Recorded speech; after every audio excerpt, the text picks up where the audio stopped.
All right. Welcome everybody to 52 Living Ideas. Today, it's a very challenging meetup. Okay. We are going to be talking about Savitri's story, but it's something far deeper than that. Let me just double check a couple of things. Joe, can you hear me all right? Yes, I can. Okay, very good. Yep. Very good. All right. So on one hand, we are trying to cover Savitri's story, but the purpose of it is far deeper. What we're trying to do is in our Bhagavad Gita meetups, we are trying to show what Indian thought is like to the Western audience. That's what we're trying to do. And that's a tall order because the distance between the Indian mind and the Western mind is significant. So how do you bridge those things? So one of the ideas that I had was to talk about stories of Krishna as a way of doing that. But I think what I got right there is the stories, because stories are very powerful. Those are amazing ways of, give me just a second. I'm going to mute everybody for a moment. Yeah. Stories are very powerful ways of communicating to people, far more effective than straight philosophy. Also, so that's one piece. So using stories as a way of communicating deep ideas. So that's what we are going to try to do today. The second thing is that Sri Aurobindo is by far my favorite philosopher right now, Indian philosopher, for presenting the Indian thought to a Western mind. And the thing that really separates him is that he regards the unity of inner and outer, the divine and everyday. That's what is the hallmark of his idea. And he has written this book, Savitri, which actually encapsulate all of his thought. And the core of his idea is that of integral yoga, which brings together various strands, various paths that are talked about in Bhagavad Gita. So that's what we're trying to do. We're trying to bring together many, many strands. Okay. Welcome, Yasuhiko. So that's what we're going to do. Now, this is part of a multi-step plan. We're going to have Nilesh Marik come back on December 19th to talk about Sri Aurobindo's Savitri. And today, in some ways, is a preparation for that. So you can look at it as a preparation for that. That's one thing. The second thing is I have myself not read Sri Aurobindo's Savitri, but just the author's note was so deep and it integrates with so many things that I've been thinking about Indian thought, about psychology, philosophy, about human beings in general, that I thought it would be a good way to start off with just the story of Savitri and then trying to see the common patterns in them. Now, it's a very tall order, what I'm trying to accomplish, and I don't know whether I will be able to do it well. So I'm going to make my attempt to do this, and then we're going to have a discussion, okay? As it is complex, I'm going to actually speak out. I'm going to tell you the story. I'm hoping that many of you have read this story, but I'm going to tell you the story. And then I'm going to give you the general patterns that I see, and then I'm going to open it up to discussion. There are many people here from the Indian culture who are familiar with the Savitri story. So I will ask them to comment on the Savitri story as well as the observations that I have put together. And then we will open it up for all the questions. So we'll get to all the questions, but I want to, because it is so deep and deeper topic, I want to do it in stages, right? So let me start by sharing my screen here. So it is Savitri, that what we're talking about. And I'm going to do this in 4 steps. First, I'm going to tell you the story of Savitri. There are 4 characters. I'm going to describe the 4 characters to you first, and then I'm going to tell you what happens. That's the story. And there is this short note of Aurobindo on Savitri, which is just incredible. So I'm just going to read that out to you. And then I'm going to show you some diagrams where I try to capture the deeper meaning of the 4 characters. And then I'm going to open it up for discussion. That's the plan. So let me start with the story. So there are 4 characters. Character number 1 is the king Aswapati. I'm pretty much quoting parts from the translation of Mahabharata that I had. And I strongly recommend that after this, you go back and read, if you have not already done so, read or reread the actual story of Savitri. There was a king who was virtuous and highly pious. He was high-souled and firm in promise. He was of subdued senses and given to worship and sacrifices. He was the foremost of givers and was able and beloved by all his people. He was intent on the welfare of all beings. So he's a tremendously prosperous king. At the same time, he is profoundly moral and devout person. That's character number 1, King Aswapati. The forgiving monarch of truthful speech was without a child. When he got old, he was stricken with grief at this. With the object of raising offspring, he observed rigid vows and began a tapasya. Tapasya is practice of devotion to the sun god.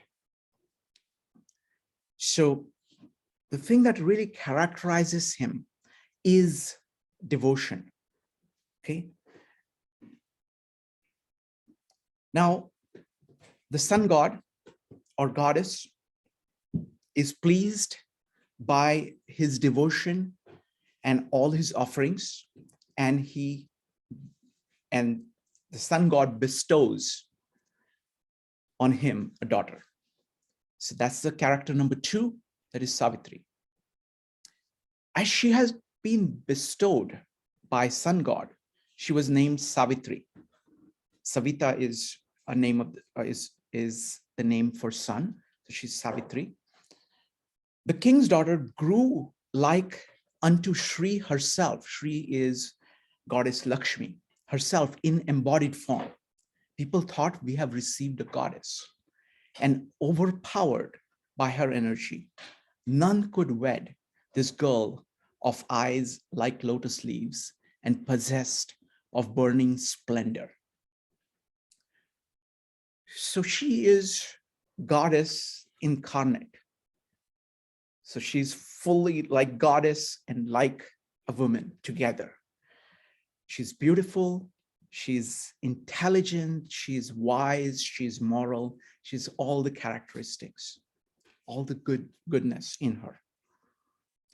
And because of this burning splendor, none dares to ask her hand in marriage. So her father, King Aswapati, says, daughter, the time for bestowing you has come, yet none ask you. Therefore, you yourself seek for a husband equal to you in qualities. Engage yourself in search of a husband. So the father says to daughter, You have not found, there is no, it's very difficult to find somebody equal to you. Nobody has come forward, so you go out and find such a person. So she takes off along with her entire retinue, her advisors, her support staff, and she goes from kingdom to kingdom, from ashram to ashram, all over to find somebody equal to her. The next scene in the story is back at recording in progress. The next scene is back at the court of Aswapati. A sage called Narad, who is one of the most famous sages, has come to visit her court, his court, and ask, "Where is your daughter?" And just then, Savitri walks in. And the king asks her, "Have you found the person?" And she starts to tell the story. She went all over and she found the person she was looking for. And the third character is this king, Dyumatsena, who is the father of the person that she has chosen. She says, there was a virtuous Kshatriya king known by the name Dyumatsena. It came to pass that in course of time, he became blind. It so happened that an old enemy dwelling in the vicinity, taking advantage of king's mishap, deprived him of his kingdom. Thereupon the monarch, accompanied by his wife, bearing a child, went into the woods. Having retired into the forest, he adopted great vows and began to practice ascetic life. So here is the king who has lost everything. He has lost everything. He's become blind. He's lost his kingdom.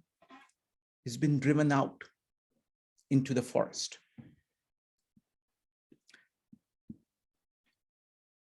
Next, he has a son.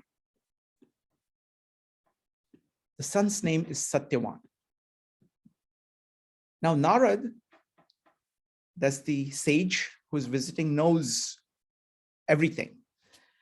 So as soon as Savitri mentions Satyavan, the king asks Narad, "So who is Satyavan? Tell me." So he says, he speaks the truth, and it is for this that he's named Satyavan. Satya is truth. So this is one who speaks the truth.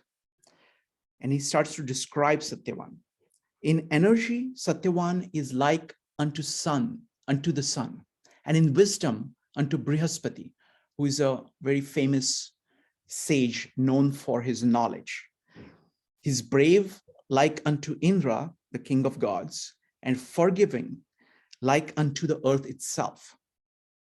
In bestowal of gifts according to his power, in truthfulness of speech, devotion to Brahmanas, magnanimity, he is unequaled. In beauty of person, he is like the moon. With senses under control, he is meek, brave, and truthful. With passion in subjection, he is devoted to his friends, free from malice, modest, and patient. Indeed, briefly speaking, he is possessed of great moral merit and exalted character. He is always correct in his conduct, and honor is firmly seated on his brow. So Satyavan is human being, human soul at its best. He has the best possible character. But he is in the middle of this forest. His father has lost his kingdom. He's in the middle of the forest. But he has the character that Savitri seeks. So these are the four characters. First was Aswapati, tremendously prosperous king, full of devotion. Second, you have Dyumatsena, who is a king who has lost his sight, lost his kingdom, lost everything, and has been driven into the wild, into the forest. You have Satyavan, who speaks the truth, who is the ideal character, who has the great soul, is the great souled person. And then you have Savitri, who is goddess incarnate on earth. So these are the four characters. So what happens? So now this is such a happy situation. She has found the person she's been wanting to find. What comes next? The king asks, these are all his virtues. Does he have any flaws? And Narad says, he has only one defect that has overwhelmed all his virtues. That defect is incapable of being conquered by even the greatest efforts. He has only one defect and no other. Within a year from this day, Satyavan, endued with short life, will cast off his body. So he's going to die within 1 year. The king says, "O Savitri, go and choose another for your lord. That one great defect in this youth covers all his merits." Now, this is where Savitri starts speaking. She says, death can fall but once. A daughter can be given away but once.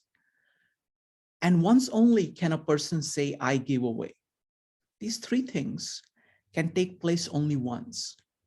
Indeed, with a life short or long, possessed of virtue or bereft of them, I have for once selected my husband. Twice I shall not select. Having first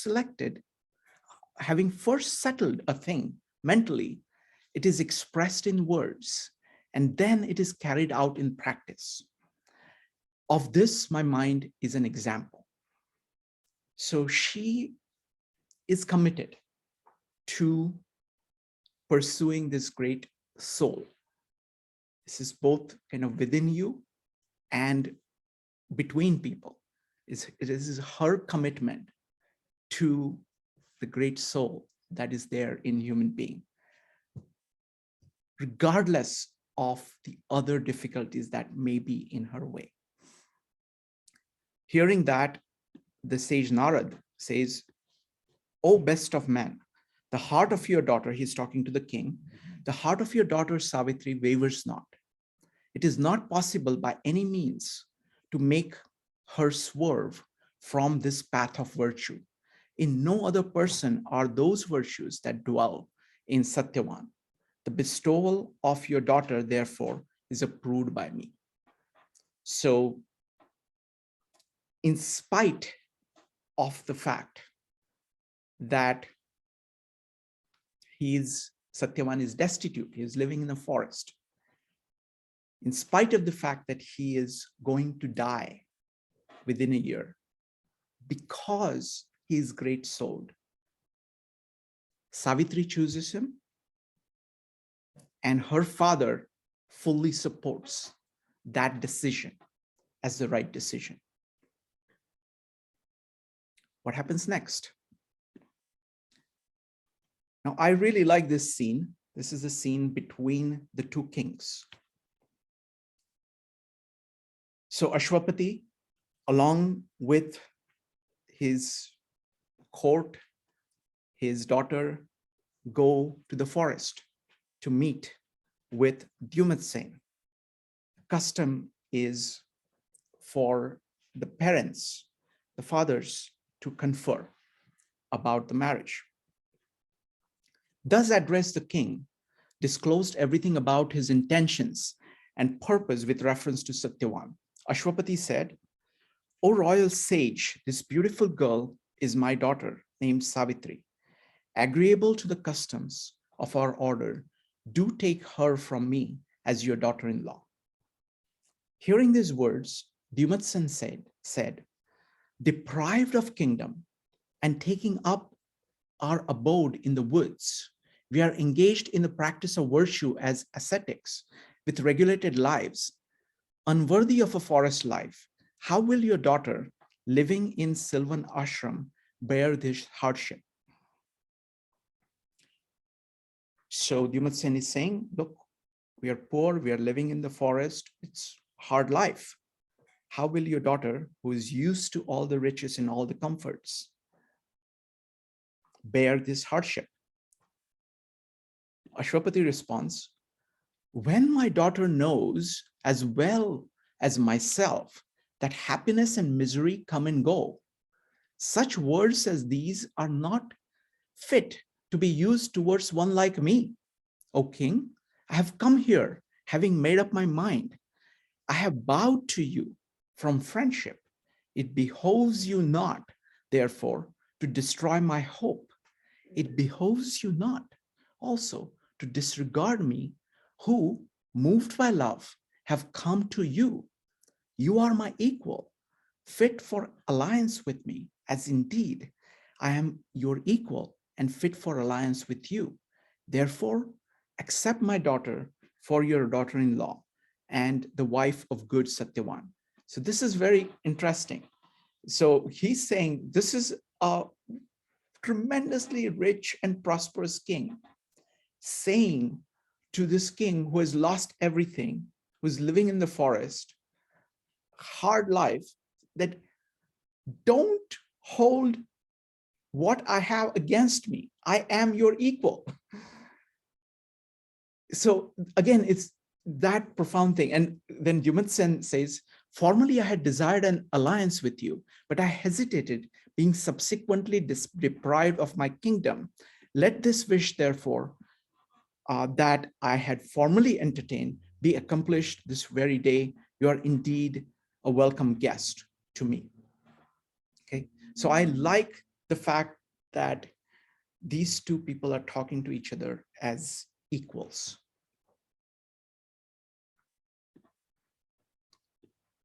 All right, so now the life in the forest, they get married. So Savitri puts off all her ornaments and clads herself in barks and cloths dyed in red. By her services and virtues, her tenderness and self-denial, and by her agreeable offices unto all, she pleased everybody. She gratified her mother-in-law by attending to her person and by covering her with robes and ornaments. She gratified her father-in-law by worshiping him as a god and controlling her speech.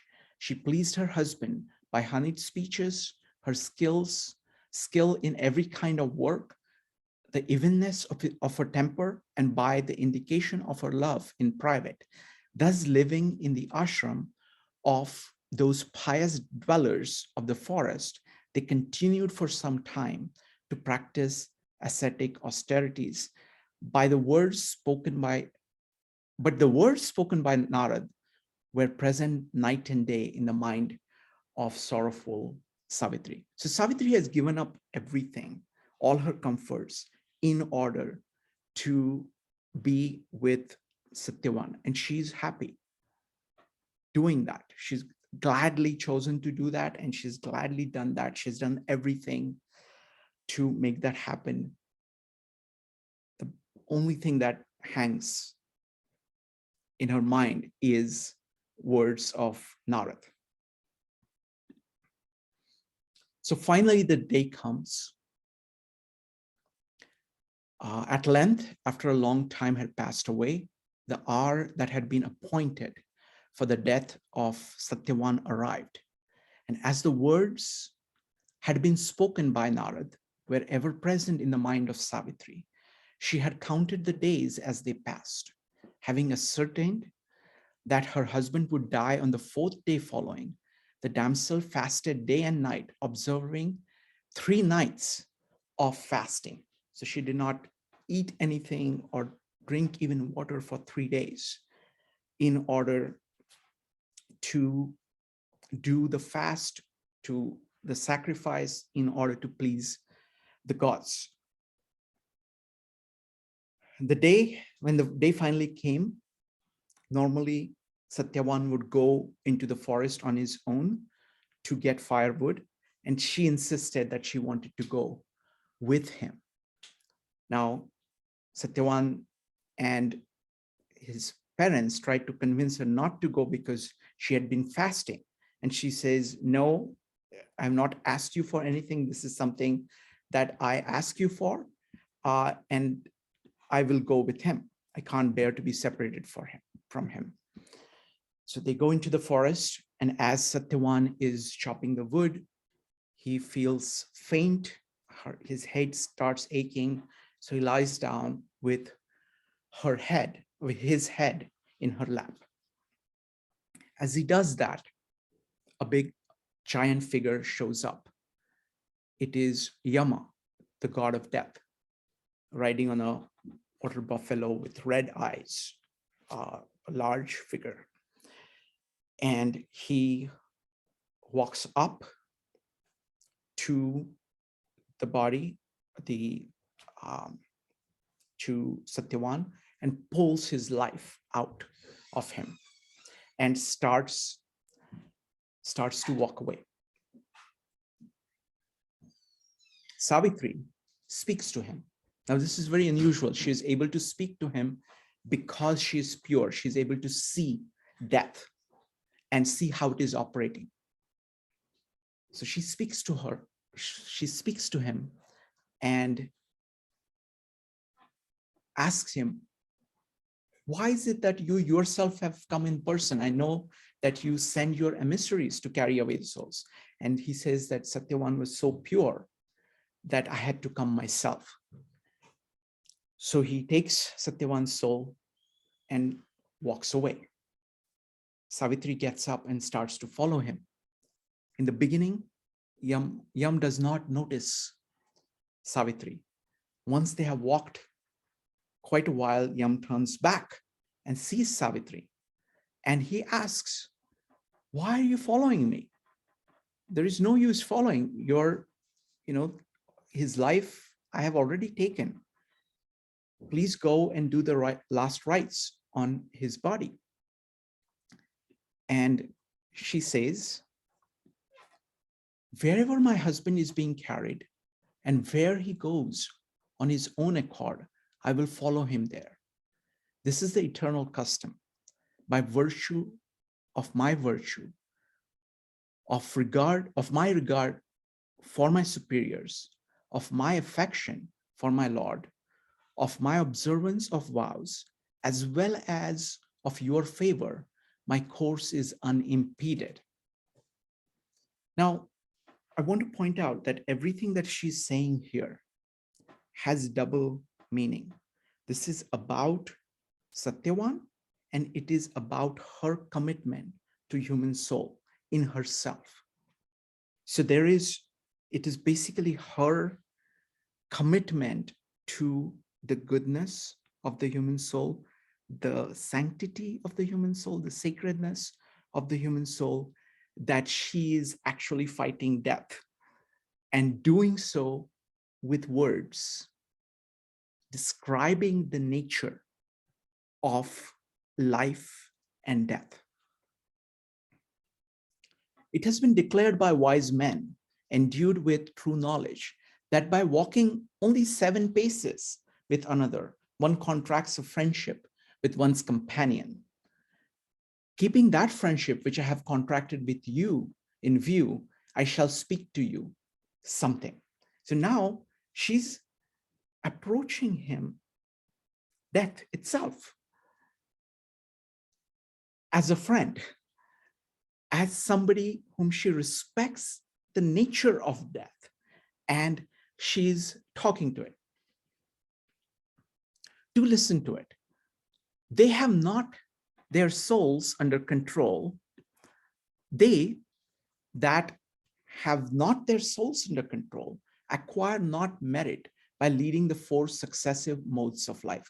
Here she is referring to 4 stages of life as described in Indian scriptures. So there is a student stage, there is a family man stage, there is a vanaprastavan where you leave everything and go to the forest, and then you give up everything. So there are 4 different stages.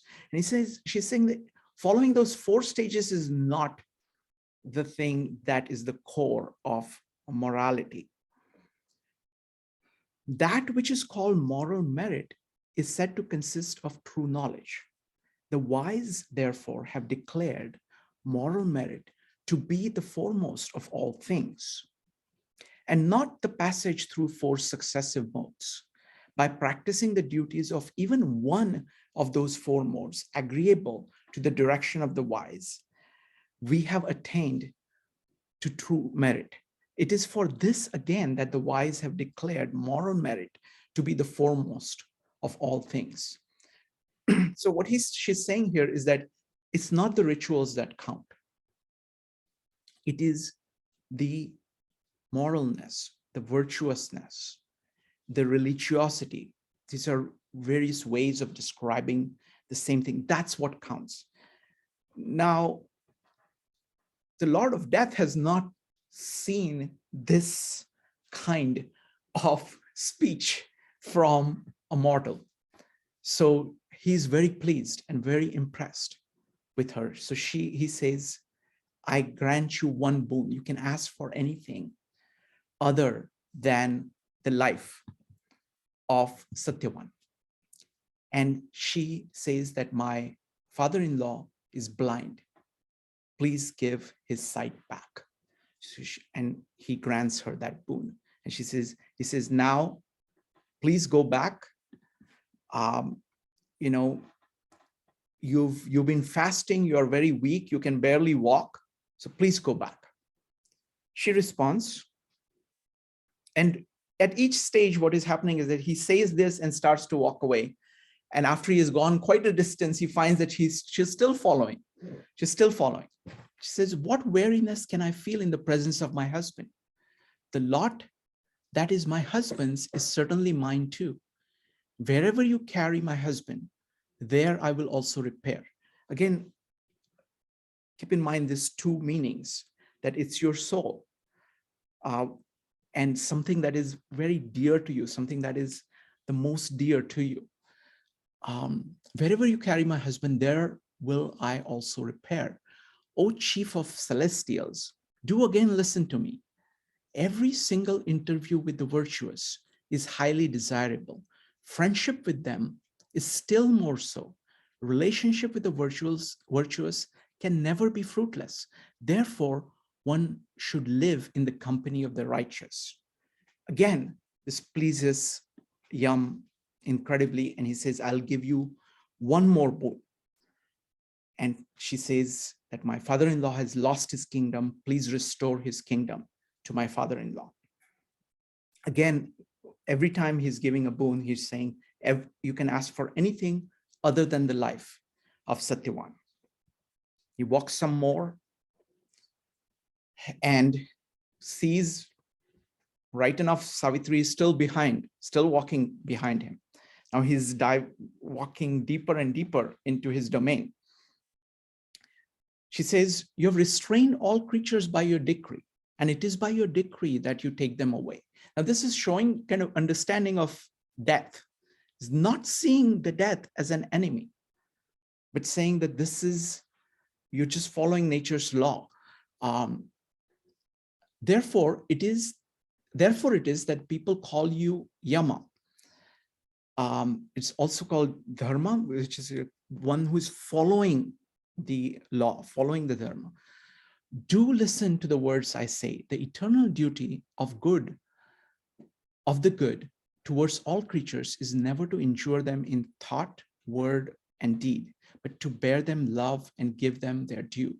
Men are destitute of both devotion and skill. The good, however, show mercy to even their foes when these seek their protection. So she's now talking to him as a friend, somebody who understands who he is, what he needs to do, why he needs to do it, And what does virtue consist of, even in that situation? He's incredibly pleased. And you can see his reaction. It's not a bad guy. All this is part of life. So he says, you can ask for one more boon, anything except the life of Satyavan. And she says that my father has only me as the only daughter, and he lacks the sons to carry on the kingdom. So I ask that he get 100 sons, and he grants the boon. Again, he keeps going, turns back. Savitri is there, and she says, staying by the side of my husband, I'm not conscious of the length of the way I have walked. Indeed, my mind rushes to yet a longer way off. Do again as you go on. Listen to the words that I will presently utter. Since you deal out equal law unto all created things, you have been designated the Lord of Justice. One reposes not even in one's own self, the confidence that one does in the righteous. Therefore, everyone wishes, particularly for the intimacy with the righteous. It is the goodness of heart alone that inspires confidence of all creatures. It is for this that people rely, particularly on the righteous. Again, Yama is very happy with what he's hearing. He's praising Savitri for her wisdom and grants one more boon, except the life of Satyavan. And Savitri asks for 100 sons for herself and Satyavan. And again, he grants that boon. And finally, again, he walks away. This is the final thing that Savitri says to Yama. They that are righteous always practice eternal morality. The communion of the virtuous with the virtuous is never fruitless, nor is there any danger to the pious from those that are virtuous. Verily, it is the righteous who by their truths make the sun move in the heavens. It is the righteous who support the earth by their virtue. It is the righteous upon whom both the past and future depend. Therefore, they that are righteous are never cheerless in the company of the righteous. Knowing this to be the eternal practice of good and the righteous, they that are righteous continue to do good unto others without expecting any benefit in return. The good office is never thrown away on the good and the virtuous. Neither interest nor dignity suffers any injury by such an act. Since such conduct ever adheres to the righteous often become the protectors of all. Now, at this point, Yama is completely blown away, and he says, ask any boon, without putting the kavit about Satyavan's life. And Savitri goes ahead and asks for Satyavan's life, saying that that's the only way the previous boon can be completed. So please give me Satyavan's life. He is all smiles in his defeat and gives the life back, blesses her, walks away, and Savitri returns back to the body that she had left behind, puts his head on her lap. Satyavan comes back to life. They return back to the ashram. There they find that the sight of Dyumatsena has been restored. The minister of Dyumatsena comes in with his army saying that he's just defeated his enemies, and they go back to the kingdom. So that is the story of Savitri. Now, I'm going to go to the next deeper level. And this is all thanks to Sri Aurobindo. I'm going to read out the quotation. This is the author's note at the beginning of Savitri by Sri Aurobindo. The tale of Satyavan and Savitri is recited in Mahabharata as a story of conjugal love conquering death. But this legend is, as shown by many features of the human's tale, one of the many symbolic myths of the Vedic cycle. Satyavan is the soul carrying the divine truth of being within itself, but descended into the grip of death and ignorance. Savitri is the divine word, daughter of the sun, goddess of supreme truth, who comes down and is born to save. Aswapati, the lord of the horse, her human father, is the lord of Tapasya or devotion, the concentrated energy of spiritual endeavor that helps us rise from the mortal to the immortal planes. Dyumatsena, the lord of the shining host, father of Satyavan, is the divine mind here fallen blind, losing its celestial kingdom of vision, and through that, loss of its kingdom of glory. Still, this is not a mere allegory. The characters are not personified qualities, but incarnations, emanations of living and conscious forces with whom we can enter into concrete touch. And they take human bodies in order to help man and show him the way from his mortal state to a divine consciousness and immortal life. This is very deep, okay? And again, my ability to do justice to it is not good. So what I'm going to do is I'm going to have Nilesh Marik come back on December 19th to do a full meetup on Aurobindo's Savitri. But I want to talk about what I understand about it so far. And then I'm going to open it up for everybody. So here is my understanding. There are 4 characters here: Satyavan, Savitri, Aswapati, and Dyumatsena. I want to first make some observations about these 4 characters and then go back to Sri Aurobindo's characterization of them. So firstly, Aswapati and Dyumatsena are parents. This is the past. This is something that is part of society already.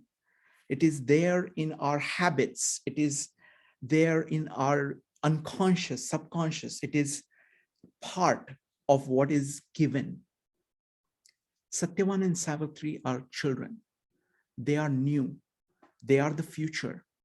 So they are the conscious. So there is a play between the old and the new, the past and the future. There is a play between the habitual and the new.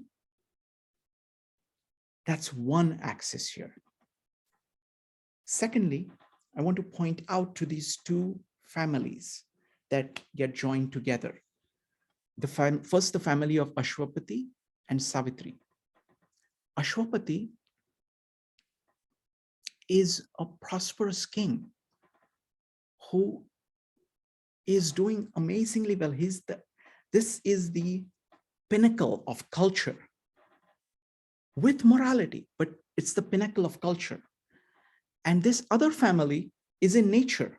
All they have is the core of human nature, which is the soul of Satyavan. And they are in Dyumatsena in a very bad state. He's blind, he's lost everything. So it is the interplay between culture and nature. And Aswapati bowing down to Dyumatsena and asking, will you please let my daughter marry your son? Please.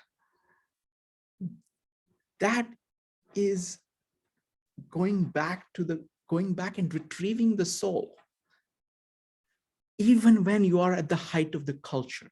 So it shows tremendous, profound respect for the glory, the sacredness of the human soul. if you look at the character development throughout, Aswapati is focused on devotion. It's full of bhakti, full of devotion. Satyavan has his soul, kind of his internal compass of what is good, which is very powerful. So they are largely inner focused. Whereas Dyumatsena is what is happening externally, the blindness, the loss of kingdom, and Savitri is the transforming force, which has appreciation of the soul and has the capacity of transforming what is to make it divine. The protagonist is Savitri. So you can look at these three as given. You can look at Aswapati, who has everything but doesn't have a child. He prays for the child and gets Savitri. And Savitri ultimately ends up giving him the sons that he needs. Savitri saves the life of Satyavan.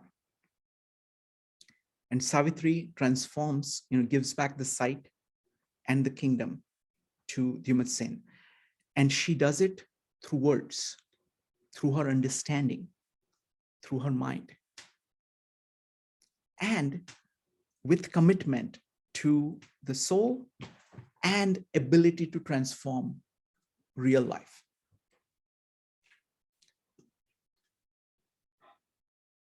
Look at the close relationships between all these four. Okay, we will come back to this, the idea of family as a way of integrating these core concepts, core things that human beings need. It's a very powerful way of capturing these relationships. We will come back to this diagram in a second. Now let's look at, this is my encapsulation of Sri Aurobindo's statement. Satyavan represents the soul, the core of what is good in human beings. Aswapati represents worship. It is through the worship of the sun god that he has managed to get Savitri. Dyumatsena represents the vicissitudes of life, ups and downs of life. And Savitri represents the word, the divine word, and its power.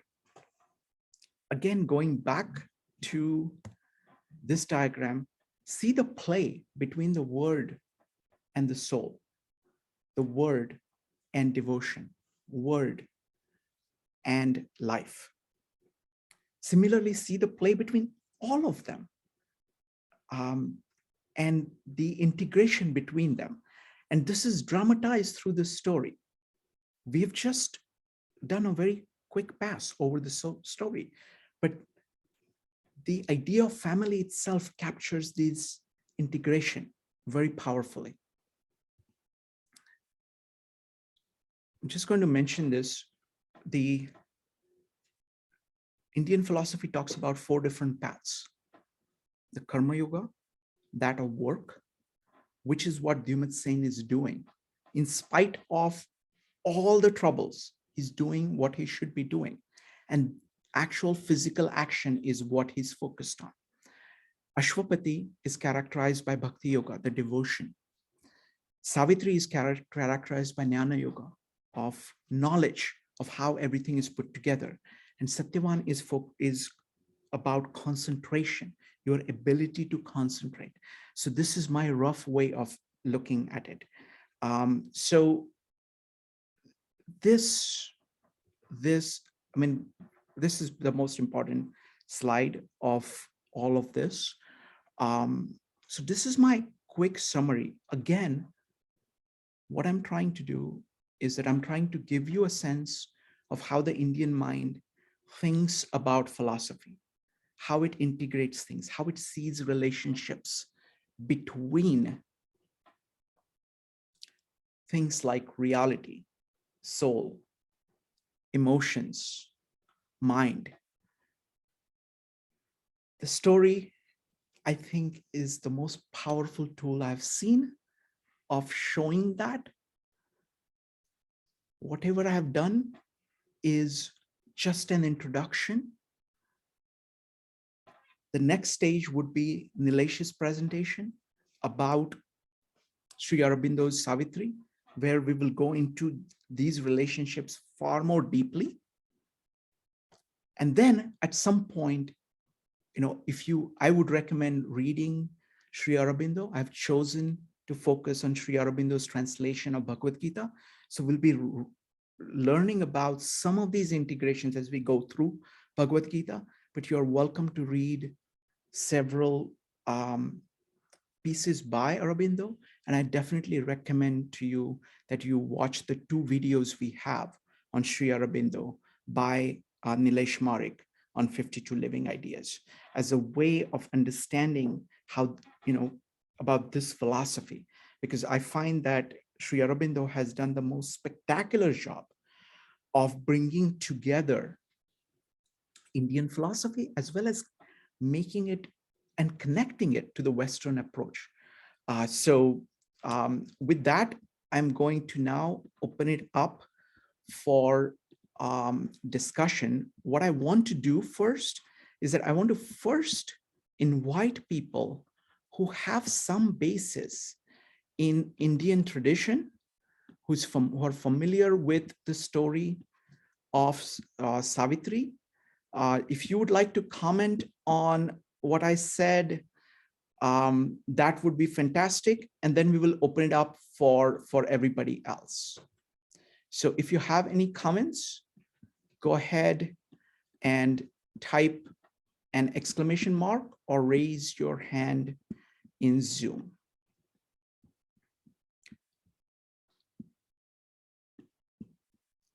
Okay, if there are, I'm going to give another about 10-15 seconds. If somebody who is familiar with the story of Savitri would like to say something.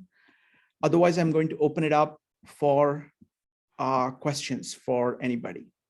So we'll start with Rupali. Rupali, just give me a second. I'm going to have to.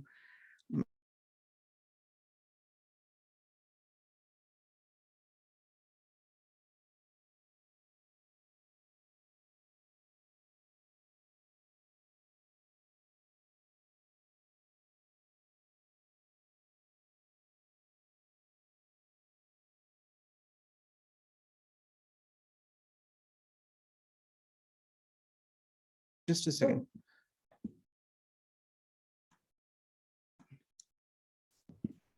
Joe, could you hear? I could not hear Rupali. I couldn't know. I'm sorry. Just hold on. Okay, we're trying to set things.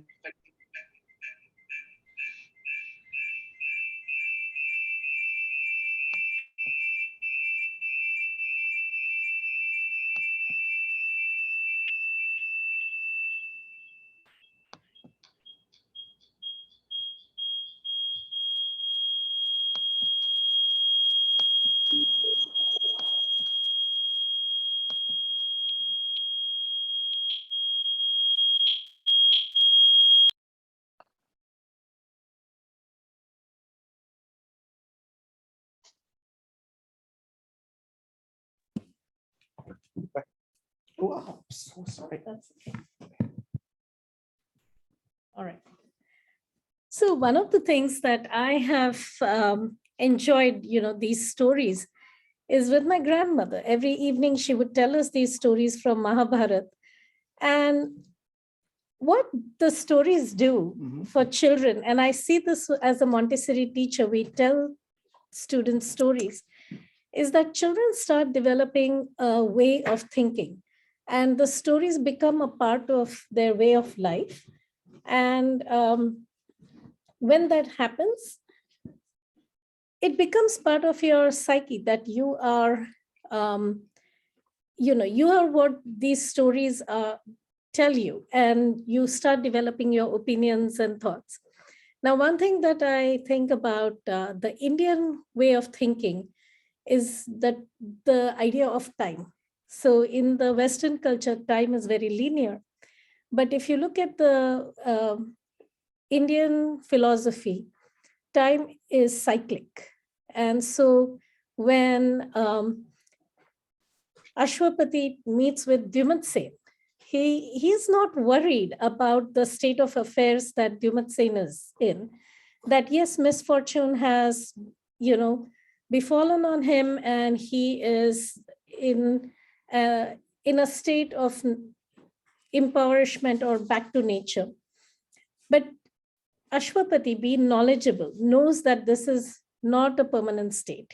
This is going, life goes on in ups and downs, and therefore he says, I'm your equal. He's not worried about the outward physicality of things, but the who is Dyumatsena as a human being.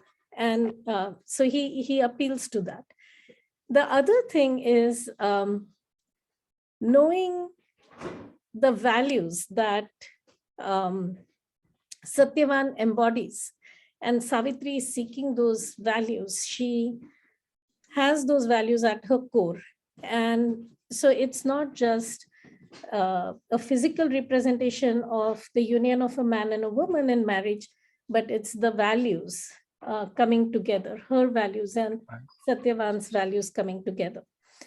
So how far can you go for your values?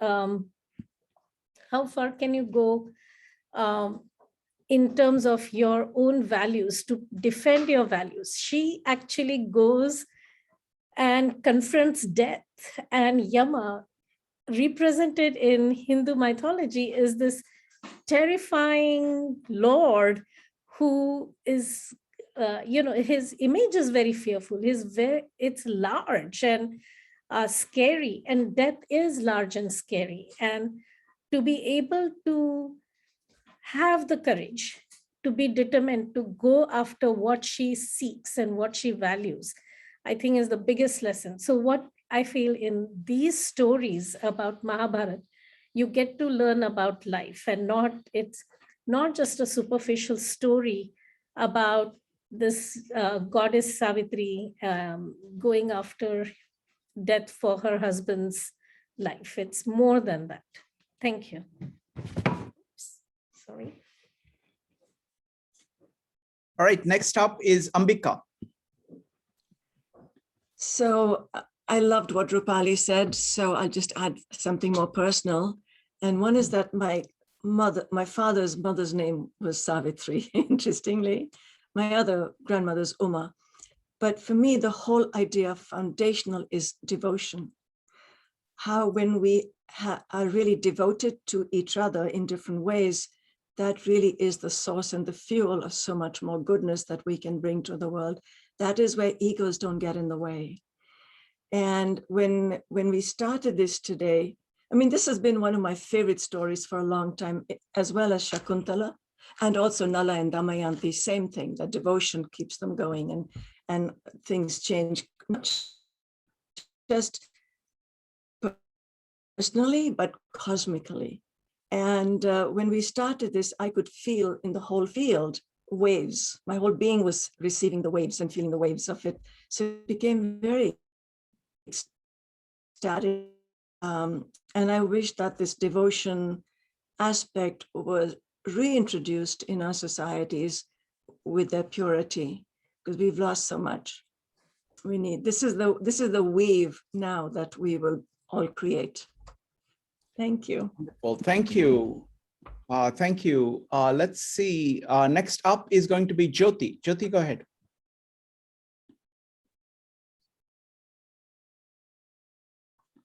Jyoti, you need to unmute. Yeah, I don't know why I was having a problem doing that. Just like Rupali, my mother used to tell us the stories when we would sleep on the terrace in the summer.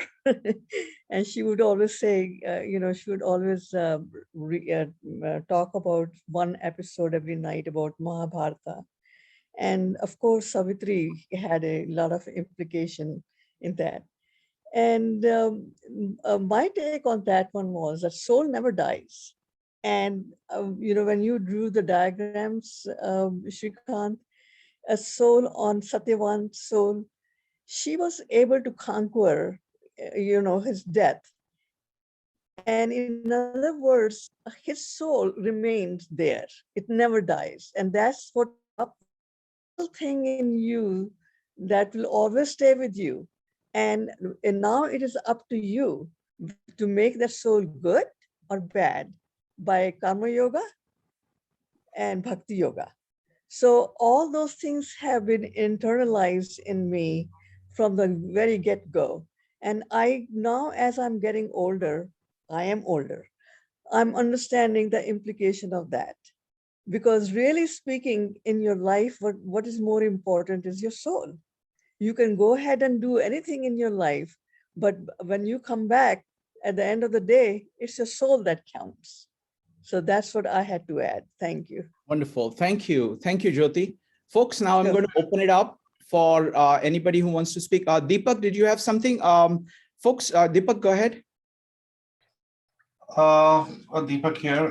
Thank you. That was a very enlightening presentation, and I have also heard about this, listened to this, and I have a little bit of, as looking at a little bit of a different take. I mean, from Savitri's perspective, I mean, she's you in the slide you said that she's the knowledge quadrant, right? The Jana Yoga. But knowledge doesn't mean that you're going to know everything which is supposed to happen. It's like at any particular instance, he had the clarity to know what is right, what is wrong, what is the next right action, living the life based on conviction. And just if as human beings, I mean, I'm just trying to relate. And if you live that life just not based on fear, but just trying to do the next right thing and doing the making the next right choice and being totally fearless, you never know what's the end potential, what is the end result is. Going into that marriage with Satyavan, she didn't know that this is all going to happen, that all this glory is going to come back, and to her father, to her father-in-law, and the husband. Yes. She did on a day-to-day basis what was the next right thing for her to do, live her life based on her convictions, totally fearless, and then they say the world is for you, right? So that's what I thought from that. Excellent. Excellent. Thank you. Thank you very much, Deepak. Folks, now I'm going to open it up for anybody who wants to comment or ask a question. So we're going to start with David. David, go ahead. Yes, I thought there were. Go ahead, David. Okay. No, thanks very much. I mean, it's a very interesting and deep story. I'm looking forward to these future discussions as well. I mean, the main thing when I saw the wonderful video that you showed before and this presentation is the comparison of this with Horus and Osiris and the whole underworld and the Egyptian myth. And trying to relate this. I mean, obviously, it doesn't match exactly, but this whole concept of trying to understand with Savitri going in and to the underworld with Yama, and not so much debating with him, but having this very intellectual conversation, and that she, unlike Horus, is gathering these boons, these rewards from the underworld and bringing it back and helping both kingdoms. I mean, both the kingdom of this blind, again, it's similar to Osiris being blind of, the Dyumatsena. And I mean, his blindness and what he lost, but also trying to understand from this, Aswapati's kingdom, I mean, what he's missing in him, because he has this perfect idealized kingdom. I mean, glorious. I mean, virtuous, righteous, everything, but missing a family, missing heirs. I mean, and it seems that Savitri is coming back and giving gifts to both of them, and going to this underworld and and bringing sight back to one, but bringing sort of sight back to the other through their intermarriage and the connection. So just, it'd be interesting to, not take more now, but to understand or sort of explore it in that same way. What is this was lost to these kingdoms, and what is in the same way that the underworld and the sight that was so important in these Egyptian myth, and then the others in the Middle East was bringing back and as a gift to allow the future flourishing of these kingdoms. So wonderful. Sorry, so both fantastic comments. I mean, all these are fantastic comments. I want to stress about following up on Deepak's comment. That's a very big point, that she did not know what was going to happen. When she chose Satyavan, she did not know that he was going to die in 1 year. When she knew that he was going to die within 1 year, she didn't know that she could actually save him, and she didn't know what she could. And she chose things. She chose to do the right things at every point of time, and did her best to do that. She had the courage. She had the ingenuity, a combination of all of that in towards fulfilling that goal of saying, okay, I will do the best moral thing I can. Next up is going to be Laura, Joe, and Charlie. Laura, what's your question? Well, no, can I make one comment and then Sure. I'll say something? I have no background in this, and I wasn't sure it was going to come tonight, but I watched a little video and I was really just taken in by everything. But especially her choice came from the soul, and it was really profound, and it was very strong, for a woman to make that choice. So and held to that, and very independent, very powerful. And so that, and that turned into great devotion, where she gave of herself completely. And I think that juxtaposition is really incredible, that she was able to do that. But that was very powerful in and of itself, that devotion. So I thought this was incredible. And I'm really glad that I came to listen to you describe it. And thank you so much for doing this. I mean, you've opened up a whole new world for me. Thank you. Thank you, Laura. Appreciate that. And absolutely, it's beautiful, beautiful characterization. I also want to point out from David that this theme of Osiris and Horus, I mean, there are lots of parallels between these stories, because again, as Jung found out with mythology, they are capturing some deep things about human beings, that when you lose sight, when you stop seeing, you lose the kingdom. Okay, that's the lesson. And it is possible for people to bring it back.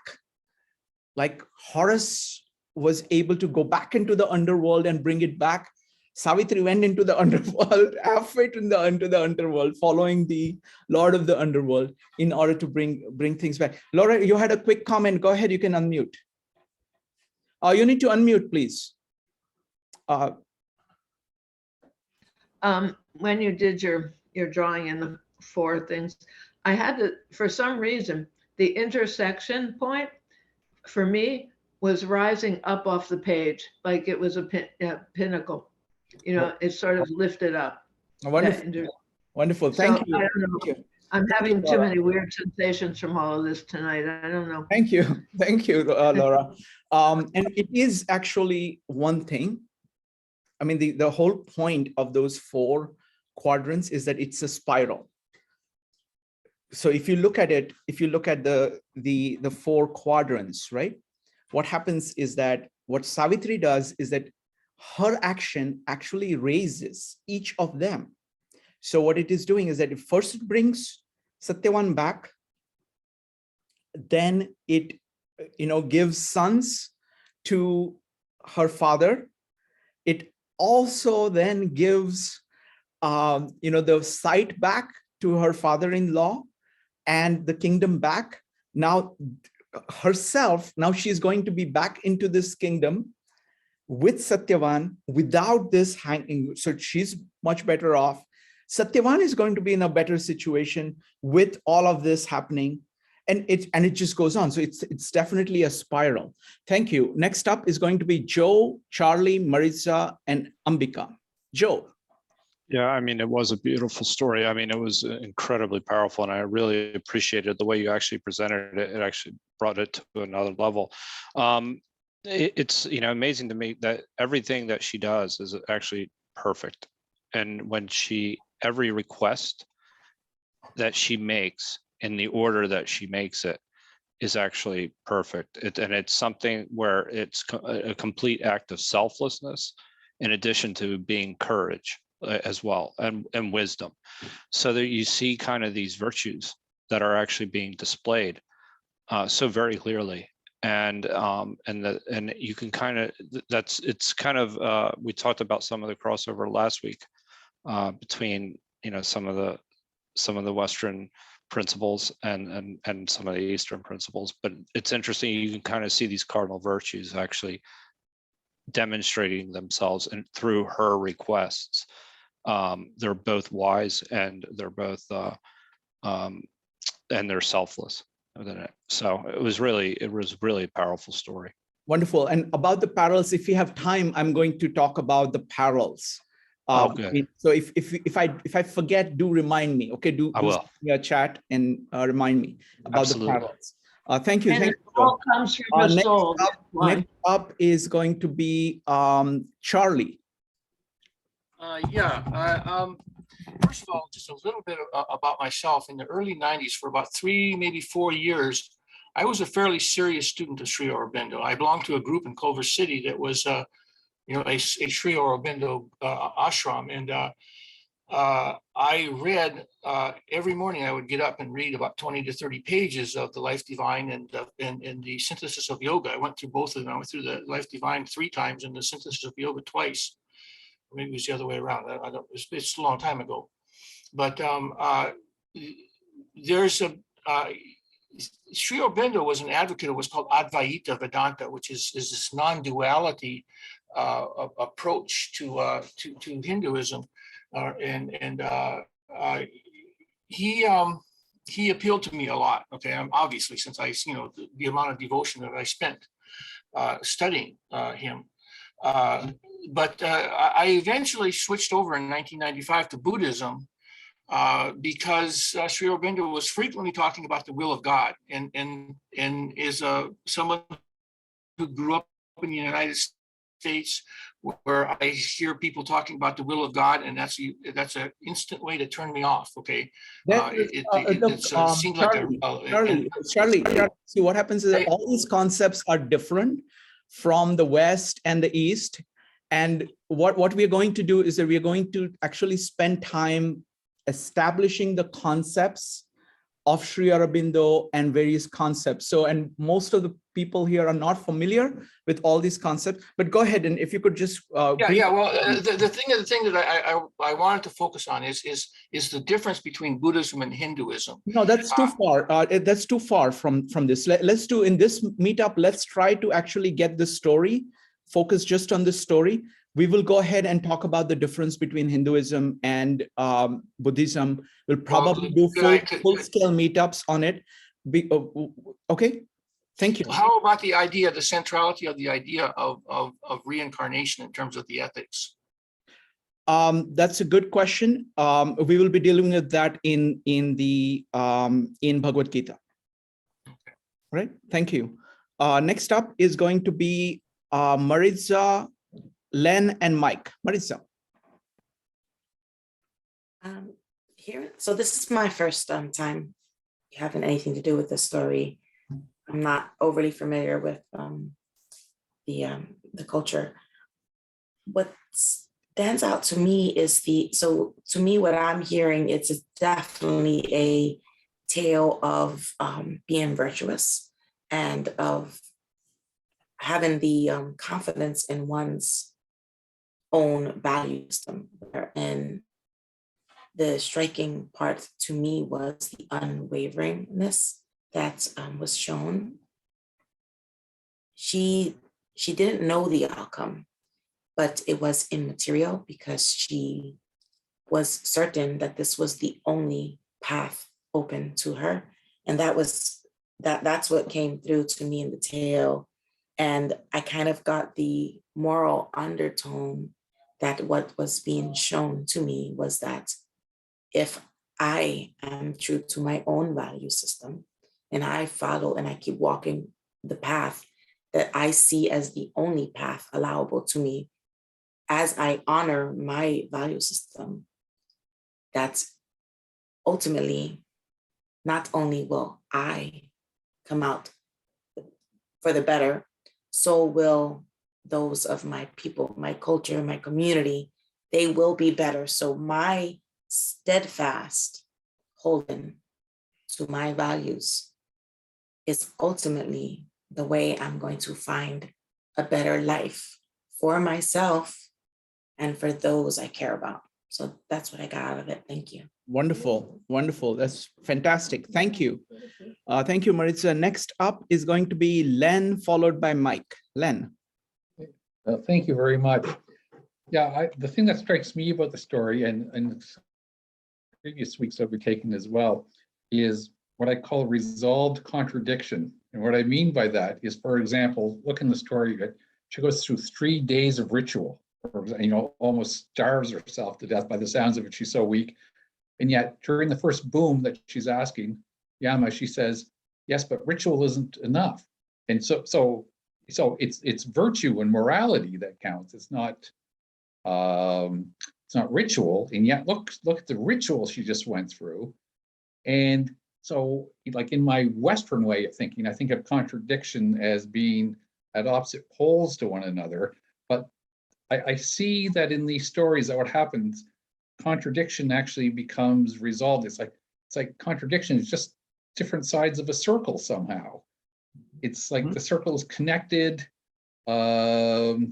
Contradiction is, like I said, it's circular. Let me address as opposed to being like at opposite ends of a pole, which is a very different way for me to think.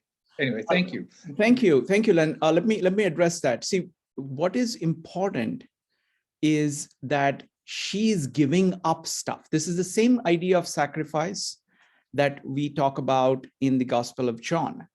It's saying that what is important in life is worth giving up something that you are habituated with.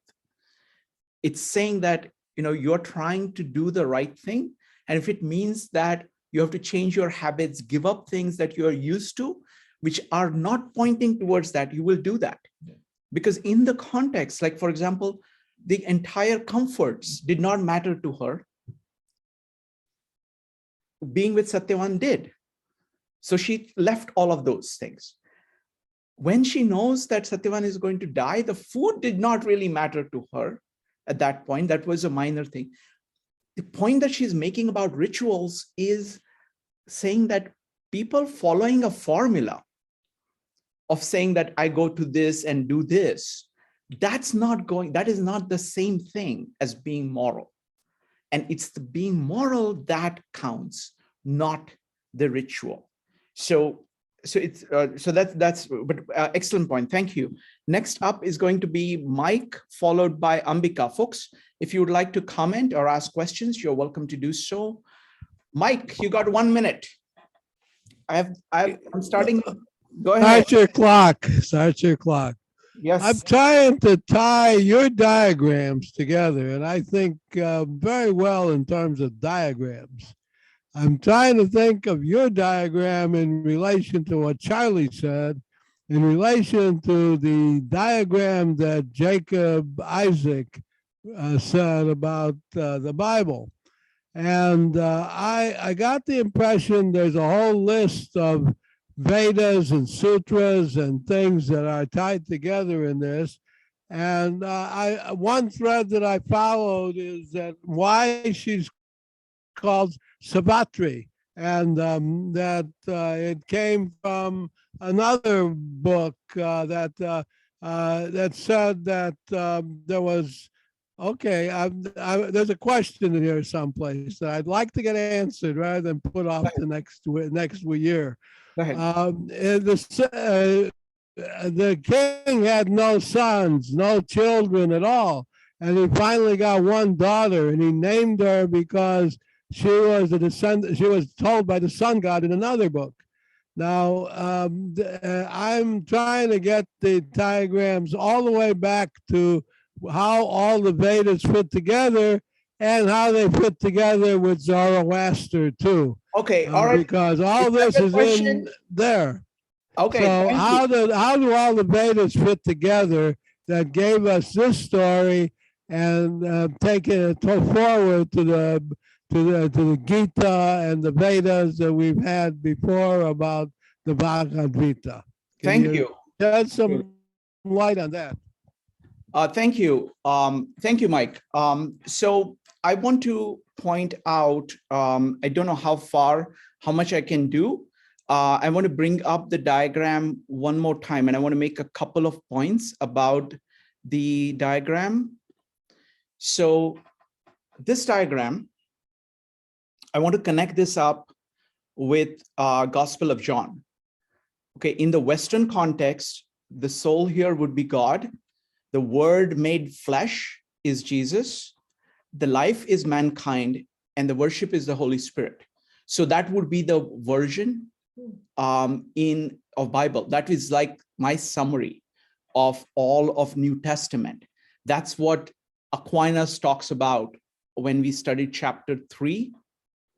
For God so loved the world that he gave so for God so loved the world so that he gave his only son so that man would be inspired to follow God. So that's basically, that one sentence is like the summary of New Testament, and that's how it connects to this. But you can see the difference in the quality, not the quality, but it's a different worldview. This is like a whole family. For example, the female principle is involved, and it is actually it is the protagonist over here. There is a relationship. There is no distance between the God and the world. It is father and son, the other way around, and it is all of it is a family. So it's a very different way of getting at this, at similar things.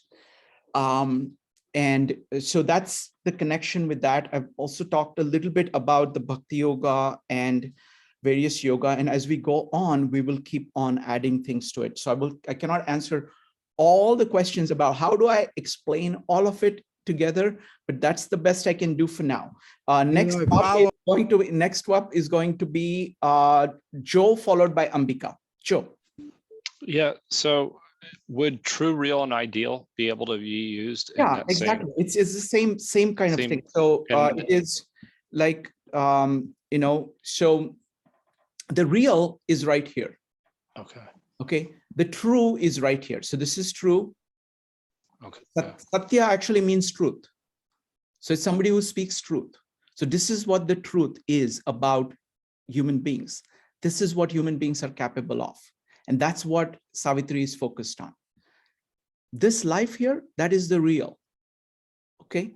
And this is really, it's basically worship of the ideal. That's what the worship of the ideal is here. And this is design. Okay. This is design. This is what you make in order to transform life in the image of true. And it is produced by worship. So you have to be aspiring to produce this design, which brings truth to real life here.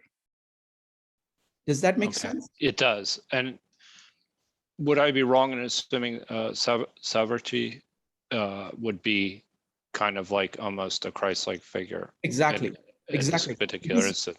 So let's compare Savitri and Jesus. Okay. Right. So she is goddess made flesh. She is the divine word. So John starts with, in the beginning was the word was God, and word was with God. So word is Jesus. So and word made flesh is Jesus. So it is the God, the Son God, becoming Savitri. So Savitri has that godlike nature, and she is of the earth. So that's the idea here. Now, you have, it is what it is doing is that it is transforming the world. It is the factor that transforms the world. There is a relationship between Savitri and Satyavan. I think in our discussion of Bhagavad Gita, somebody made a very powerful point that the relationship of God to man in the Bible is that of father to son, father to a child. So we are all children of God. That is the highest family metaphor that the Bible uses. And it uses it again and again in various forms. In India, when we looked at Krishna, it uses all the family metaphors. God is a friend. God is a consort. The God is a child. The God is father. All the family relations are things. So in this case, it is Satyavan and Savitri.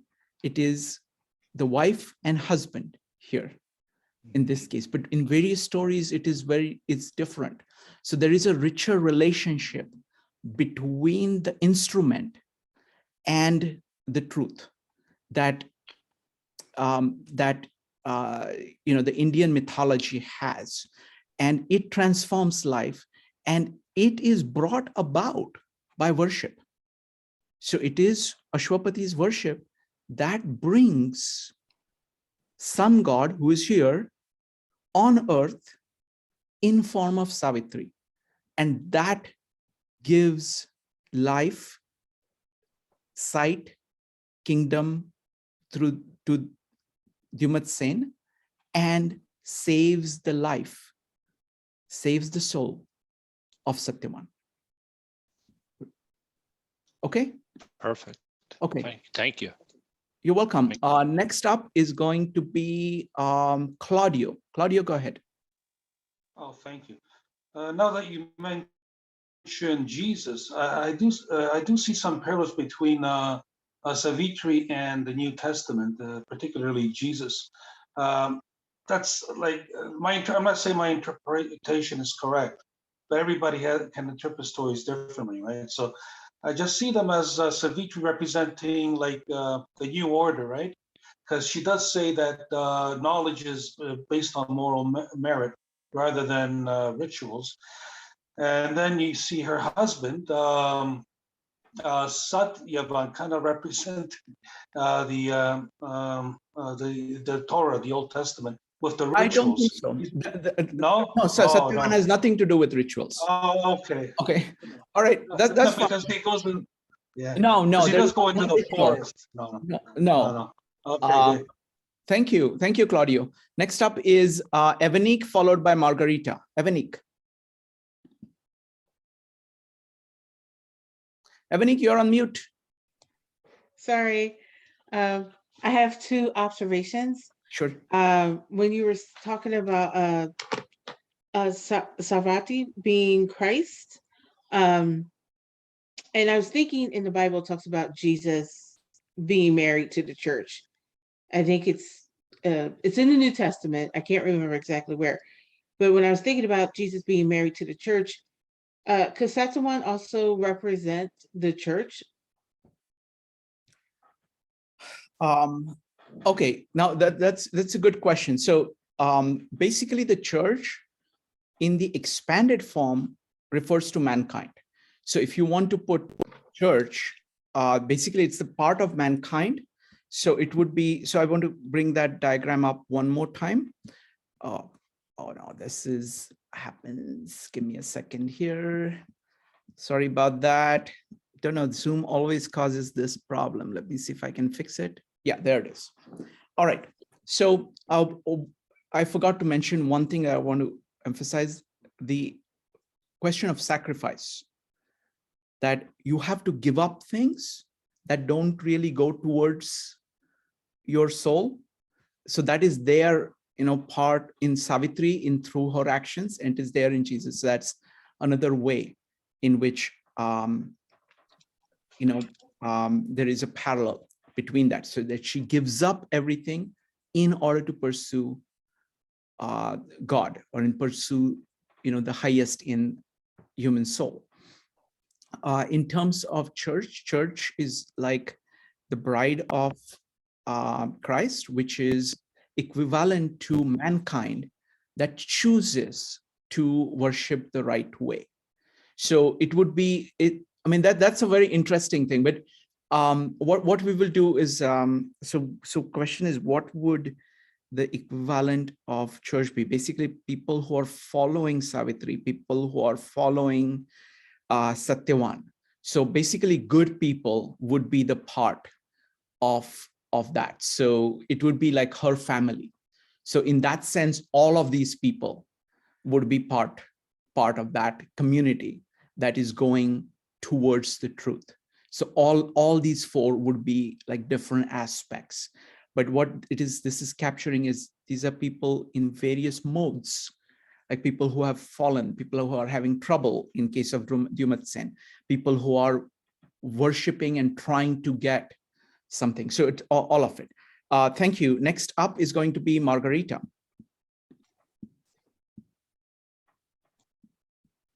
Yeah, hi, Shrikant. Hi. I'm thinking about the story of Savitri and Satyavan. It's more about virtue expected for a woman, because if I'm not mistaken, this story is told to Yudhishthira when asked to Markandeya about because Yudhishthira considered Draupadi, the shared wife of the Pandava, as a virtuous woman. And then Markandeya say there is another virtuous woman, that is Savitri, and that's the story unfold like this. So I think, according to the Mahabharata, this is the virtue that is expected for a lady, for a wife, that you sacrifice yourself to the family of your husband, and you also very satya, like you follow your husband even to death. So I think this is more about the ideal virtue of a wife in this epic story. And the second thing I want to say, it's more about, with regard to relation with Jesus, as from my understanding, Jesus itself is God. So it's not the Son and the Father, like they're different entities, but they are the same. In addition to that, the sacrifice itself, Jesus kind of fulfilled the role, the convention. So Jesus did not trick death. It just follow it. Maybe he can, because he's kind of God. But in this story, even Savitri, with her virtue, she can trick that to some extent. So I think it's more suitable to see this as a virtuous wife ideal. Yeah, thank you. Thank you, Margarita. And actually, the way in which you interpret it is the way in which it has been interpreted almost as a weapon against women in the Indian culture. We're saying no matter how bad your husband is and how bad, unfortunately, you should just obey your husband. That's what it has ended up being. Okay. And what happens is that unfortunately, most religion, however deep, however powerful, however truthful, however, soul enriching, it is invariably turned by people into social weapons, into doing bad things. And this is, I think, one of those cases. I think that the reading that I have is based on the actual story itself and actual words in Mahabharata itself. And in addition to that, what Sri Aurobindo has done is that he has taken it to a new level. The thing that I would point out as a difference between traditional role that Indian women are asked to or made to follow, as opposed to the character of Savitri here, is that first, is that no man actually dares to ask for her hand in marriage. So she is so good, okay, which is very different from the message that is sent to women in India. That's number one. Number two, she chooses her husband, okay, which is also very different from that. And having chosen the husband, she makes all those choices of her own. It is not that other people are saying, oh, you have to accept the husband even if he's going to die, or you have to accept the husband even if he is living in the forest. No, she chooses those things. That you have to go fight with Yamaraj even if you don't, even if it is scary to do that. No, she does all of that. So the initiative is, the protagonist is Savitri, which is very different from the way in which the most Indians interpret it. So thank you, but the excellent point. Next up, now we're going to go back to people who have not had a chance to, who have spoken before. So it's going to be Ambika, Charlie, and Mike. Ambika.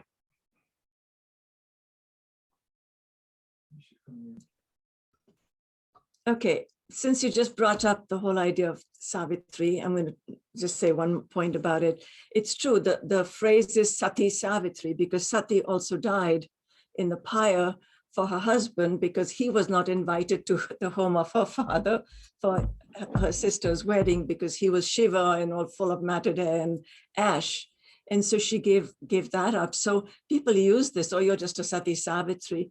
And therefore, some of these customs and traditions have become really corrupt. And it's very sad because back to devotion, that devotion to one another is the soul force that runs. And in this case, in the story of Savitri, it's a soul force that is evolutionary force, it's cosmic. So this is going from, just the human level to all of this. And then somebody was asking about why Savitri. She is also Gayatri, who is the daughter of the sun. And therefore we have this great Gayatri mantra. And therefore she is also Vedamata, mother of the Vedas. So therefore the Gyan Yoga and all that ascribed to her. But let's bring the soul force back into all us, into our societies. And the final thing I want to add is when we start talking about virtues, all our traditions come together. I think on some fundamental level, we're all talking about virtues. And when we enlighten that, I think we can find more, kind of that embrace of oneness. Yes. Wonderful. Thank you. Thank you for doing this. Thank you. Thank you, Ambika. All right. I want to also talk very briefly about the comment that Margarita made about Jesus. See, Jesus is both, it's Trinity. So it is, Son who is also God. What I was referring to was humanity. So when you look at the relationship between God and humanity, the most ideal is that of children, that we are children of God. And that is the relationship. And that I'm distinguishing it from the Indian relationship, which is more complex and more kind of multifaceted. The second thing is that it's a question of, it's all about eternal life. So Jesus has eternal life. Human beings have eternal life. That is seen in Bible as the path. It's kind of being with God. So it's very similar idea to this.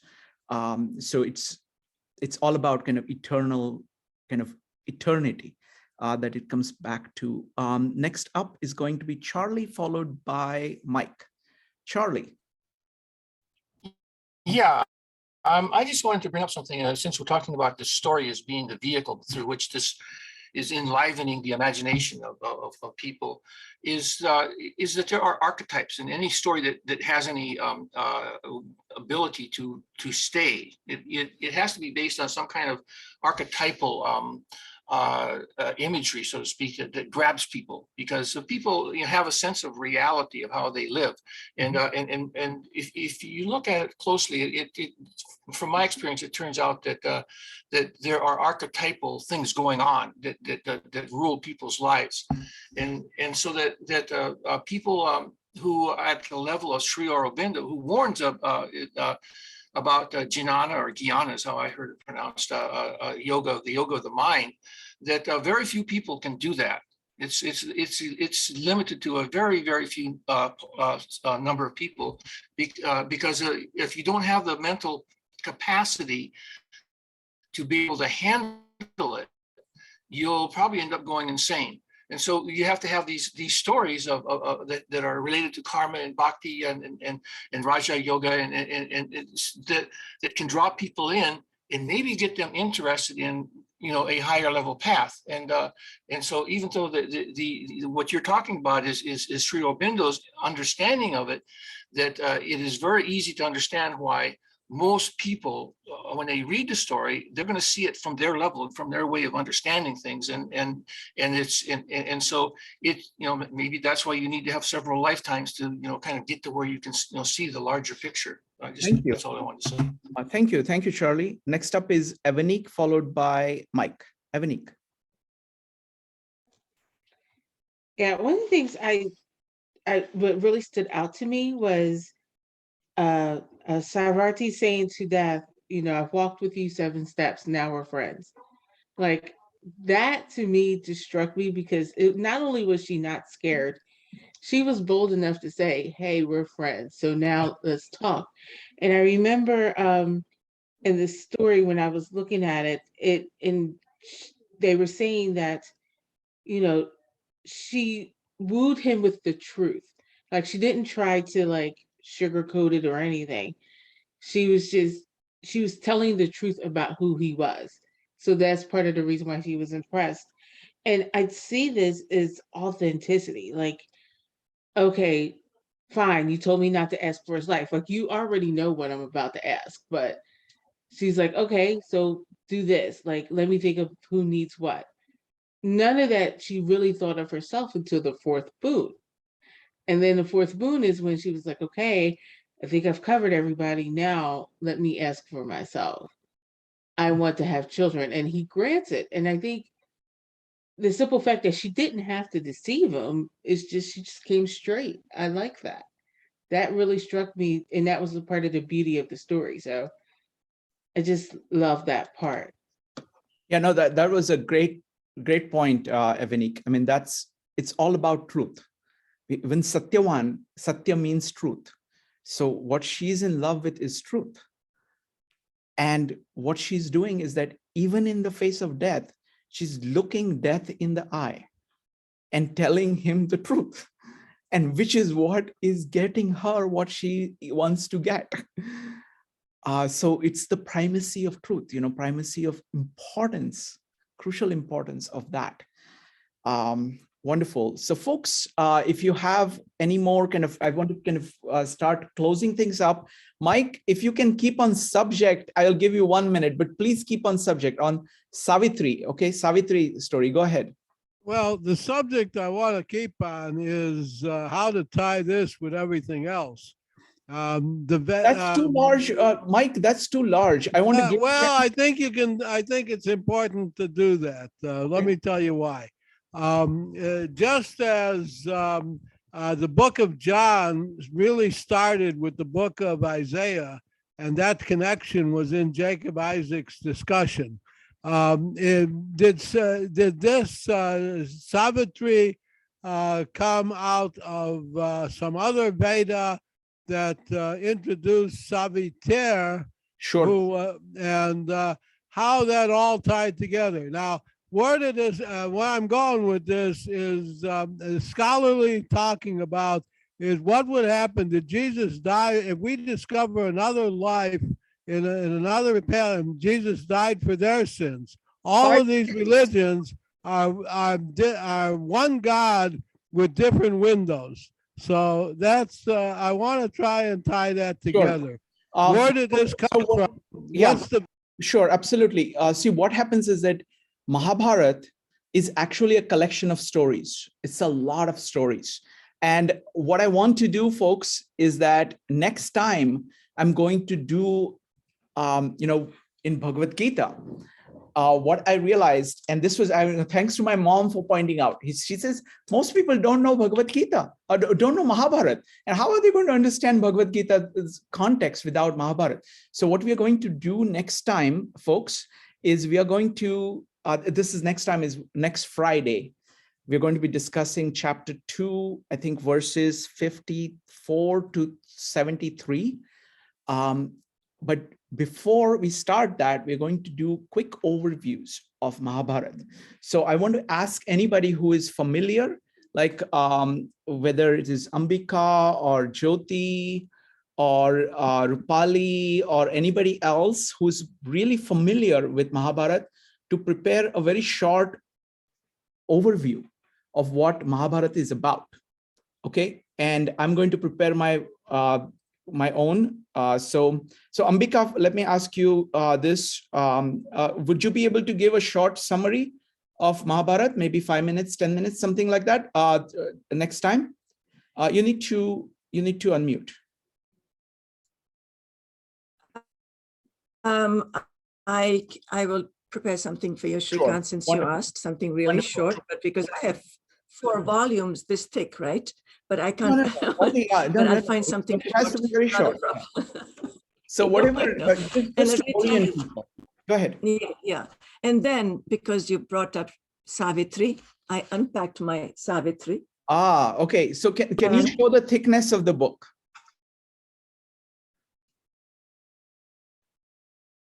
Cantos in each.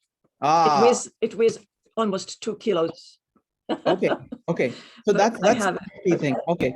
DLJ, DLJ. We can start reciting this if you like sometime. Yeah, no, we will do that. I mean, I want to do full justice to it when we come to it. And we will start that with the guidance of Nilesh, who knows the work really, really well. Yes. So that would be the right way to start. I think DLJ is recommending the 9-hour short summary of Mahabharata, Peter Brooks, that's there in the chat. I think it is there on Daily Motion or something like that, so you can look for videos. But what we're going to do is we're going to do kind of short summaries next time to get things started. All right, does anybody have any final comments? Go ahead and type exclamation mark. How did I do, by the way? This is a very ambitious presentation that I was trying to put together. Amazing. You were awesome. You did awesome. That was really, especially mapping everything together at the end. That was pretty awesome. Okay, I am impressed. I didn't know that I had no idea how it would turn out, but I think I'm amazed you can do everything in 4 quadrants. Oh, thank you, Laura. So I'm glad it worked out okay. And what we will do is I'm really eager to continue with the series. Next time I'm going to ramp up the Bhagavad Gita. I want to take it to a new level. And the way we are going to do that is, so today was a good way to get started, because you can see that we were actually able to talk about many philosophical issues. And you will find, as we go through Bhagavad Gita, you will be able to come back to this story and see some of these patterns as we discuss ideas in Bhagavad Gita. So it was to give you kind of a foundation in a story to map these ideas. So do let me know over time if this presentation was helpful to you in understanding. You know what? Let me ask Doug. Doug, how would you recommend? You are from the West and you like Bhagavad Gita a lot. You've looked at this. So Doug, what would you recommend? If people want to learn a little bit about Mahabharata, what would you recommend? Well, I saw a stage version of Brooks, and to me, the way Rushed Army's On and Off felt a lot like the British history plays and British staging. But it was a brilliant production. It was really mind-blowingly powerful. But the film, I think, captures the spirit of it more. And I've heard through a common friend that an Indian man who teaches theater got him Dasgupta, I think is his name. I've never met him. Also kind of felt the same thing. Maybe even wrote about it somewhere. I'll try to find it. That the movie actually captures the spirit of the storytelling better than the stage play. That it's subtler in the way it creates its effects. So it's you can't see the stage version. So, but I think it's a good intro. I've read, I think, Buck's version, which was fascinating. I have other versions. There's a new version. I'll try to find it that I found in the Norton Simon Art Museum. That's a thicker version of the Mahabharata, and highly recommended by a number of very literate people. But I'm sure. I'm not. Doug, what did you think of the story of Savitri?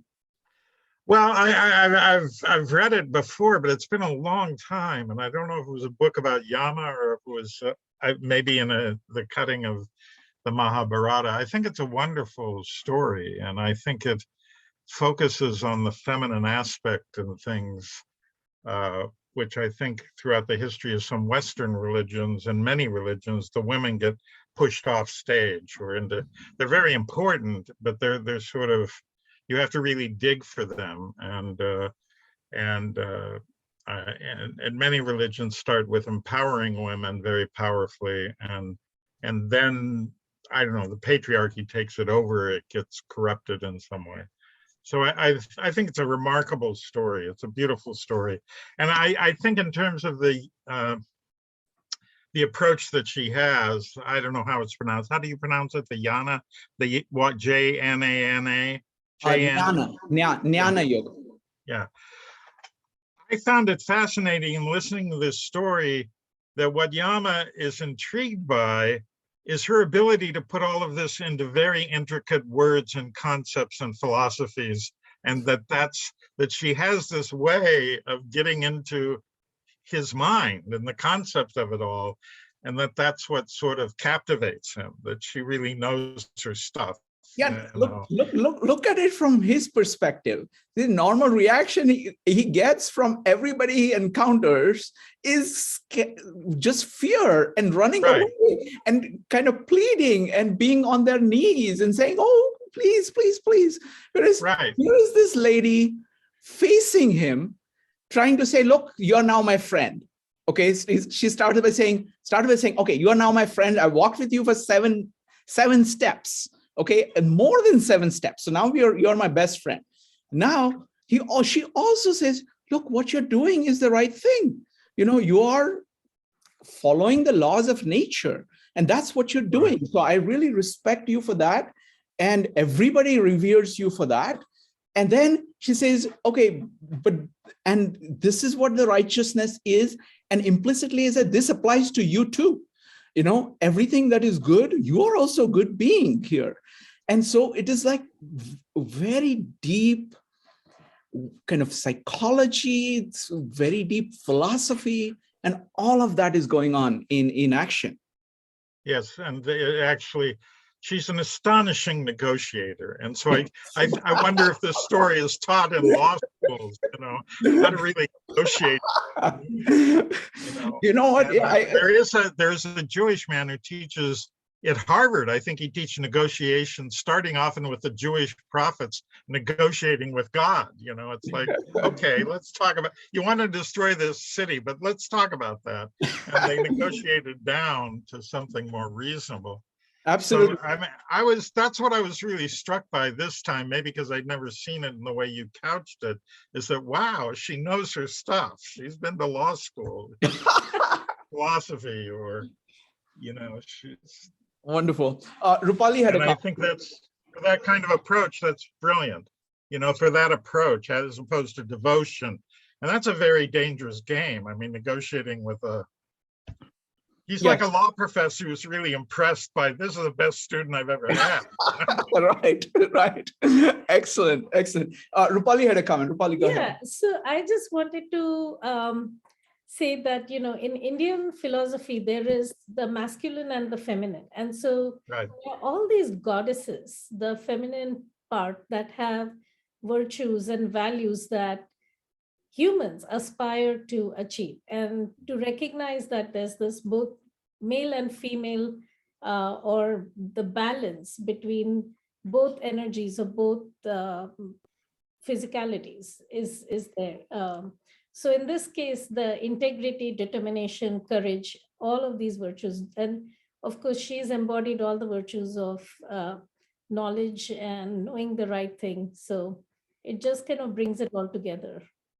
Yeah.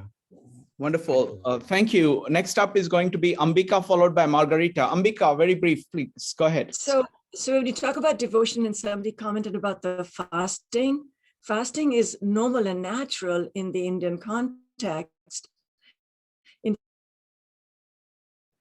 They eat before the stars set in the morning, and they don't eat or drink or do anything that day until after the moon has risen that night. And that's often the treachery of the moon. It doesn't always show up. But this is devotion for his well-being and, you know, everything good coming to him, because she is part of that life. Wonderful. Thank you. And to follow up with what Rupali said, it's the female, it's the goddesses who are the warriors. They're the ones who go and fight the wars. The gods say, oh my God, she's overdoing it. Just go and help her, Shiva. You know, this is bloodshed. So Shiva sits like this, and she's on her way in her rampage, and then she sees who it is, and she sticks her tongue out and stops. And that's the story of this. What am I doing? You know, so they are the ones who get rid of the demons. Thank you. Next up. Thank you. Thank you. Next up is Margarita. Margarita, go ahead. Yes, also it strikes me that in this story, Savitri is almost like a Western story about the prince who are looking for a princess, but this is a princess looking for a prince. It's quite unique. I think I've seen this also in other narrative of religion. For example, the first Muslim, to my understanding, is a wealthy woman who was the boss of this prophet. And also in Christianity, the first patronage of Christian community was a female. However, this corruption happened that this kind of disrupt the idea of virtuous women, women, not wife. And I about middleman, you know, the one who tell the story across generation, try to change the narrative and focusing only on the behavior. For example, Sati, only on the behavior that the wife should go to the death, not the virtues, like the whole package of female virtues. So I think with this, and we need to read this narrative more directly to the source, not trusting the middlemen who say those things that corrupt the idea about women. Just like what Doc just say, why we have this idea, but now we're looking at how women being treated in our society, in our communities, different, like how it should supposed to be. Yeah, thanks. Yeah, excellent point, Margarita. Absolutely. I mean, the thing is, have to go back to the text. And when you go back to the text, you find, as Doug was saying, this is a high-powered lawyer, okay, arguing against death.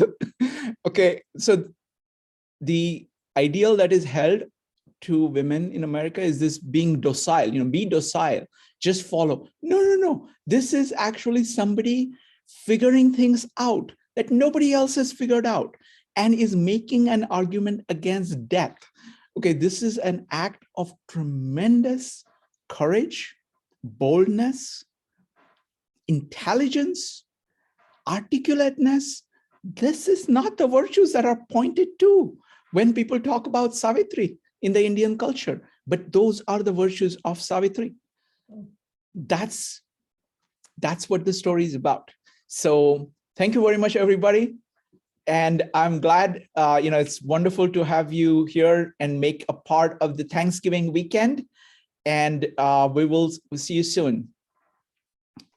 Thank you. Bye. Bye, everybody. Bye.